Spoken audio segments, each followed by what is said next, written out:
Saya terus terang aja merasa geli sekaligus jijik dengan orang-orang seperti ini. Oknum seperti ini patut dipenjara. Wah. Harus dipenjara. Nah, Saya terus terang aja merasa geli sekaligus jijik dengan orang-orang seperti ini. Mereka seolah-olah merasa paling benar, paling bersih, paling hebat ya, dan seolah-olah paling Indonesia, paling ingin membersihkan Indonesia, paling ingin berjasa kepada Indonesia. Berjasa lewat apa, bos?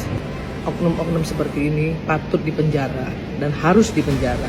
Suryo nih ya yang mengatakan bahwa sebagai seorang pakar telematika misalnya, dia melihat huruf dan lain sebagainya, yang mohon maaf gitu, dia boleh mengatakan bahwa dia ahli, tapi siapa juga yang boleh juga mengatakan bahwa dia bukan ahli, karena secara disiplin ilmu dia tidak punya keahlian untuk disebut pakar telematika. Kan seperti itu. Tapi saya nggak tahu kenapa beliau terus menerus ini ya ikut-ikutan untuk di dalam hal-hal yang berkaitan dengan telematika. Nah, kalau kemudian masyarakat, saya juga punya TikTok, kebetulan banyak sekali ya ini, saya punya follower juga banyak gitu ya, yang mempertanyakan ngapain sih dia kok kayaknya ribut banget, bising banget sih soal ijazah Pak Jokowi ini gitu. Itu juga menjadi pertanyaan masyarakat terhadap beliau. Dan kalau masyarakat kemudian mengatakan kepada beliau juga bahwa dia adalah ahli telematika palsu misalnya, kan juga dia nggak boleh ribut juga gitu. Nah, jadi menurut saya hari ini yang harus kita bicarakan di meja Akbar Faisal Unsensor ini, bagaimana Indonesia ini ke depan ya, di krisis ekonomi global yang sangat mengkhawatirkan ini, bisa menuju Indonesia emas. Itu yang saya maksud. Kenapa sampai saya ngangkat ini dan tidak lagi pakai isu ini untuk itu, tapi kan ada pintu masuknya. Saya terus terang mengapresiasi Ferdinand ya. Ya, oke, Kak Kerma. Saya tetap sini tadi. Oke, dia tidak mau diperintah-perintah oleh orang, oke kan, wajar lah. Saya juga kalau ditekan-tekan kayak gitu, kok norak amat kira-kira gitu ya. Tapi kan realitasnya ini sudah membuat banyak pihak tidak nyaman nih. Buka saja. Sorry.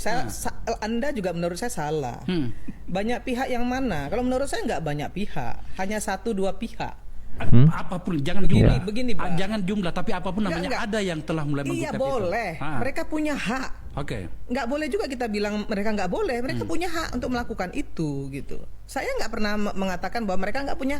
Boleh dong mereka mempertanyakan itu. Kemudian mereka melakukan demonstrasi dan itu hak warga negara. Itu diatur oleh undang-undang gitu. Tetapi yang ingin saya sampaikan hari ini, ketika Akbar tadi bicara soal bagaimana negeri ini ya ke depan, kenapa harus bicara yang remeh-temeh seperti ini masih terus-terusan dilakukan gitu kan? Maka saya ingin mengatakan hari ini ya seperti yang Akbar bilang tadi, kalau asli kenapa? Ya itu dia. Kalau palsu pun mau jadi apa kan? Itu. Makanya. Oke guys, jadi politikus Partai Nasdem Irma Suryani Chaniago turut angkat bicara terkait polemik keaslian ijazah mantan Presiden Jokowi yang terus digulirkan sejumlah pihak. Irma menilai kelompok yang terus meragukan hasil pendidikan resmi Baris Krim Polri adalah pihak-pihak yang memaksakan kehendak. Lebih lanjut, ia menilai kelompok itu tidak menghormati hukum dan sengaja menyebarkan hoaks serta fitnah terhadap pemerintah yang sah. Irma secara tegas menolak keras usulan agar keaslian ijazah Pak Jokowi itu diperiksa di laboratorium forensik luar negeri, misalnya di Singapura. Dengan nada keras pun Irma meminta agar para penyebar fitnah itu terhadap kepala negara diproses hukum secara tegas. Menurutnya, penjara adalah satu-satunya jalan agar mereka kapok. Ia menilai kelompok yang menyerang pemerintah dengan isu-isu semacam ini bukan hanya menyebar kebencian, tapi juga melecehkan kedaulatan Indonesia. Irma mengaku geli sekali dan jijik saat lihat orang-orang seperti ini, seolah paling benar, paling bersih, dan juga paling berjasa untuk Indonesia. ijazah yang asli, yang sudah di-scan misalnya, yang dianggap asli itu di-scan dengan sangat bagus, semua orang bisa lihat, bukan ijazah fotokopi yang kemudian ada terlipat lagi, kan kita juga tahu semua gitu. Fotokopi itu bukan bukti, sehingga sekarang kan malah jadi candaan ini Pak Arianto di masyarakat. Nggak apa-apa. Oh kalau gitu fotokopi boleh ya? Itu temuan ini nggak masalah, Pak. Nggak masalah. Itu Bapak silakan aja adukan komplain-komplain gitu-gitu ya. Tapi saya hanya ingin menjelaskan gini ya Bu ya. Kepada masyarakat. Jadi artinya, apa yang disampaikan oleh Pak Roy tadi itu teknik-teknik ya yang diajukan dia. Teman-teman menurut penilaian kami itu tidak tidak wajar, tekniknya itu keliru gitu. Makanya itu untuk membuktikan itu marilah kita sama-sama buktikan dengan proses peradilan yang ada gitu. Nah, proses peradilan karena sekarang udah penyelidikan dihentikan, nah, silakan pakai jalan lain. Apakah pakai petun apakah bisa apa enggak? Menurut saya petun juga susah karena itu kan prosesnya sudah lebih dari beberapa tahun gitu. Oke. Jadi Kalau permintaan gelar perkara khusus ini mungkin dikabulkan penyidik Pak Arianto atau tidak saya perlu? tidak tahu. Nah, kalau saya sih kalau berhubung sudah dihentikan masuk gelar lagi ya enggak. Oke. Kan bisa aja Pak enggak, Arianto. saya yakin enggak. Ada pencalonan TNI kemudian di apa menjabat-jabat lagi kan boleh. Kalau ada yang perlu dikoreksi, saya kira nggak ada masalah. Saya sudah baca ya Pak ya. Bareskrim karena kemarin sudah terlanjur gelar dan tertutup dan tidak disebutkan keluar. Sekarang suruh didesak gini suruh keluar, dia pasti nggak mau. Itu aturan dari mana gitu. Masalahnya kan gitu. Saya menyarankan kan. Oke guys, jadi penasihat Kapolri ini sepertinya sangat geram dengan pernyataan Roy Suryo. Sampai-sampai ini akhirnya meminta Kapolda Metro Jaya ini segera untuk memproses hukum terhadap Roy Suryo dan kawan-kawan biar tidak lagi bikin gaduh soal ijazah palsu. Sebetulnya itu yang paling kuat tuh UGM karena dia yang mengeluarkan ijazahnya. Jadi menurut saya sih saat ini atau dari awal ya Pak Jokowi tahu bahwa tentang keaslian ijazah itu bukan dia yang bertanggung jawab, tapi UGM. Nah UGM tuh udah berkali-kali bilang bahwa ijazah Jokowi asli dan dia kuliah.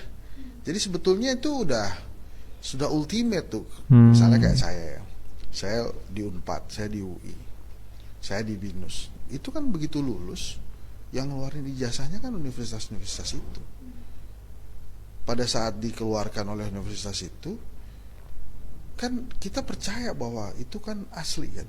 Saya bukan ahli dokumen ya. Jadi yang sebetulnya harus mengklarifikasi emang UGM. Nah dalam hal ini UGM mau kepala jadi kaki, kaki jadi kepala. Karena dia sudah pernah bilang asli, dia nggak bisa ganti tuh. Jadi dia akan asli terus. Jadi sekarang tuh situasinya sebetulnya tinggal urusan hukumnya aja. Tapi kalau tentang ijazahnya, menurut saya sih ya udah di stated sama UGM kan kalau ini asli gitu. Terus yang mau kita cari apa lagi gitu. Apakah kemudian kita mesti oprak-oprak terus kan nggak tahu juga nih. Makanya tujuan dari teman-teman yaitu hak ya, Roy Suryo kemudian Dr. Tifa dan teman-teman respon silakan aja untuk mempertanyakan itu gitu. Tapi harus sekarang nih saat ini mesti dikasih tahu tuh tujuannya dia apa. Dia mau lihat ijazah Pak Jokowi yang asli atau gimana. Jadi walaupun misalnya dikejar, oh ini Pak Jokowinya kadang bilang A, kadang bilang B gitu ya. Ya Pak Jokowi memang dari dulu kan seringnya begitu gitu.